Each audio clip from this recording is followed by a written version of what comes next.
लेकिन जो कुछ नरेंद्र मोदी को सुनना पड़ रहा है, मंच पर बैठकर नीतीश कुमार के उपदेश सुनने पड़े, घर में उनके टेलीविजन तो होगा ही, चलता ही होगा, सात लोक कल्याण मार्ग में राहुल गांधी के ट्वीट भी देखते होंगे, उनकी प्रेस कॉन्फ्रेंस भी देखी होगी। आज की तारीख में नरेंद्र मोदी को जो कुछ सुनना पड़ रहा है, उस पर मुझे एक शेर याद आता है। डॉक्टर प्रकाश हिंदुस्तानी जी हुक्म करें उससे पहले ही मैं सुना देता हूं। मोदी जी की तरफ से सुनाता हूं कि तुम्हारी गैर की नासेह की अब तो सबकी सुनते हैं। नासेह यानी उपदेश देने वाला। तुम्हारी गैर की नासेह की अब तो सबकी सुनते हैं, किसी की हम नहीं सुनते थे, वो भी एक जमाना था। नरेंद्र मोदी का वो जमाना खत्म हो गया डॉक्टर साहब। 4 जून तक वे किसी के नहीं सुनते थे, अपनी पार्टी के पदाधिकारियों की, सहयोगियों की नहीं सुनते थे, मंत्रिमंडलीय सहयोगियों की नहीं सुनते थे, अपने मन की बात करते थे एक तरफा। लेकिन ये जनता है जिसने उन्हें इस कगार पर लाकर खड़ा कर दिया है कि अब उन्हें सबकी सुनना पड़ रही है।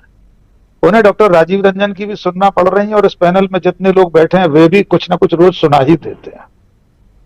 और इसका जो श्रेय जिसे जाता है, प्रेम जी ने जो कहा ना कि इस चुनाव का जो हासिल है, जो टेक अवे है, वो यही है कि राहुल गांधी नाम के एक आदमी ने नरेंद्र मोदी नाम के भीमकाय तिलिस्म को तोड़कर छिन्न भिन्न कर दिया है। थोड़ा सा अतीत में झांके राजीव जी, 2012, 13, 14 नरेंद्र मोदी की इमेज कैसे बनाई जा रही थी। नरेंद्र मोदी बड़ौदा के एक कॉलेज में नकली लाल किले पर, लाल किले का एक प्रतिरूप वहां बनाया गया था, उस पर से भाषण दे रहे थे गुजरात के मुख्यमंत्री श्री नरेंद्र मोदी। पूरे देश में दिखाया जा रहा था, पूरे देश में उनकी लेजर इमेज दिखाई जा रही थी। न जाने कितने 200 शहरों में, अगर मैं ठीक हूं तो 200 शहरों में नरेंद्र मोदी लेजर इमेज के साथ मंच पर दिखाई दे रहे थे और खड़े थे बड़ौदा में एक कॉलेज के प्रांगण में लाल किले के प्रतिरूप पर। उनकी इमेज ऐसी बनाई गई कि वे larger than life mighty Himalayan man है कोई, जैसा कि उन्होंने अभी अभी जुमा 4 रोज पहले स्वीकार किया चुनाव में कि वे अवतारी हैं, अविनाशी हैं, दैवी चमत्कार हैं। ये भ्रम उन्हें इसलिए हो गया कि वे 2 बार लगातार लोकसभा चुनाव जीते। कांग्रेस जैसी पार्टी, 125 साल से ज्यादा पुरानी पार्टी, लगातार अपनी दुरावस्था से गुजर रही थी। इसलिए नरेंद्र मोदी भी ये मान बैठे कि जो जनता, जो भीड़ मोदी मोदी कर रही है, उनके सहयोगी उन्हें भगवान का अवतार बता रहे हैं, तो वे सचमुच में भगवान के अवतार हैं। यही सबसे बड़ी चूक हो गई।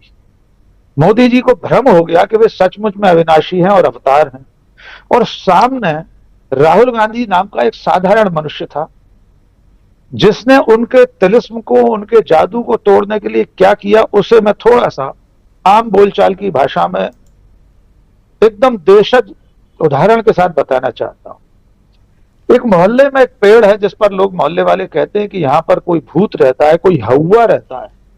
बच्चे वहां से गुजरते नहीं, बच्चों को डरा दिया जाता है कि वहां से मत निकलना, उस पेड़ पर एक हौवा रहता है। मोहल्ले का एक साहसी बालक निकलता है हाथ में एक पत्थर लेकर और उछालता है पूरी ताकत से। कुछ नहीं होता, कोई हौवा नहीं निकलता, कोई हौवा उसे नहीं पकड़ता। लौटकर आकर वो प्रेस कॉन्फ्रेंस करके आज की तारीख में बताता है कि मैंने उस हौवा का तिलिस्म तोड़ दिया है। जो आज राहुल गांधी ने कहा, ये वही पूरा का पूरा प्रकरण है। एक तिलिस्म, एक जादू, वाटर ऑफ इंडिया, आपको लगता है कि जादूगर मंच से आपको दिखा रहा है पानी खत्म ही नहीं हो रहा, लेकिन तभी दर्शकों में से खड़े होकर कहता है कि ये सब नकली है, ऐसा कुछ नहीं है। वो हाथ बीच में लाकर बताता है कि पानी न तो लोटे में से निकल रहा है, न नीचे बाल्टी में टब में जा रहा है। राहुल गांधी वो शख्स हैं जिन्होंने नरेंद्र मोदी नाम के तिलिस्म को तोड़कर बिखेर दिया है। अब इसके क्या प्रभाव होंगे, संक्षेप में उस पर बात कर लेते हैं। इसका जो सबसे बड़ा प्रभाव होने जा रहा है वो सड़क पर दिखाई दे गया, लेकिन कल से संसद में दिखाई देगा। 3 दिन बचे हैं। राजीव जी, मैं उस चप्पल फेंकने वाली घटना के बिल्कुल साथ नहीं हूं। हम और आप सब लोग गांधीवादी हैं, गांधी मार्ग के पथिक हैं। हमारे बापू तो शब्द और विचार की हिंसा के भी खिलाफ थे। हम सब कोशिश करते हैं कि उस पर अमल कर पाए, तो राहुल गांधी ने ठीक ट्वीट किया। मुझे भी प्रेस कॉन्फ्रेंस में लगा था कि राहुल को इस बात की निंदा करनी चाहिए कि किसी ने हमारे देश के प्रधानमंत्री के ऊपर चप्पल फेंक कर मारी। लेकिन किसने मारी? प्रेम जी का सवाल सही है, क्यों मारी एक सवाल और बाकी है। अगर कोई चप्पल फेंकने की उन्माद की दशा में पहुंचता है तो उसकी हताशा क्या है? क्या वो कोई बेरोजगार युवक है? क्या कोई ऐसा व्यक्ति है जो हिंदू मुस्लिम नफरत से आगे जा चुका है?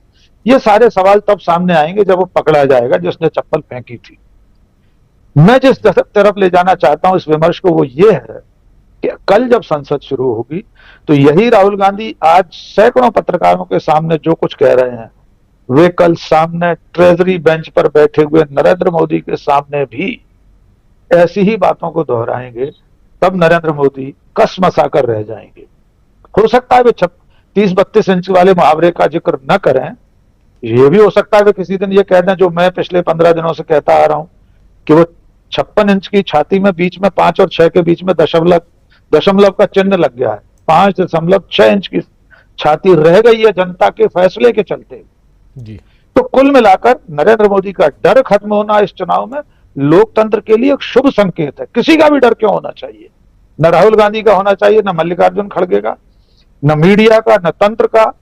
ये लोकतंत्र लोक के लिए है। डर अगर किसी के पास होना चाहिए तो उस उंगली पर स्याही लगाकर वोटिंग मशीन पर जो बटन दबा रहा है उसका डर होना चाहिए इस लोकतंत्र में। लेकिन नरेंद्र मोदी ने क्या किया पिछले 10 सालों में? खुद डरे हुए थे इसलिए दूसरों को डरा रहे थे। क्या क्या दिलों का खौफ मिटाना पड़ा हमें, क्या क्या दिलों का खौफ जगाना पड़ा हमें। खुद डर गए तो सबको डराना पड़ा हमें। अपने दिए को चांद बताने के वास्ते, अपने दिए को चांद बताने के वास्ते बस्ती का हर चिराग बुझाना पड़ा हमें। नरेंद्र मोदी ने बस्ती के तमाम चिरागों को बुझाने की कोशिश की लेकिन वे सारे चिराग मिलकर एक साथ जल उठे हैं। इसलिए नरेंद्र मोदी का वो जो सूर्य जैसा तेज उन्हें लगता था वो मध्यम हो गया है, उस पर कुहासा छा गया है। जी राजीव जी। जी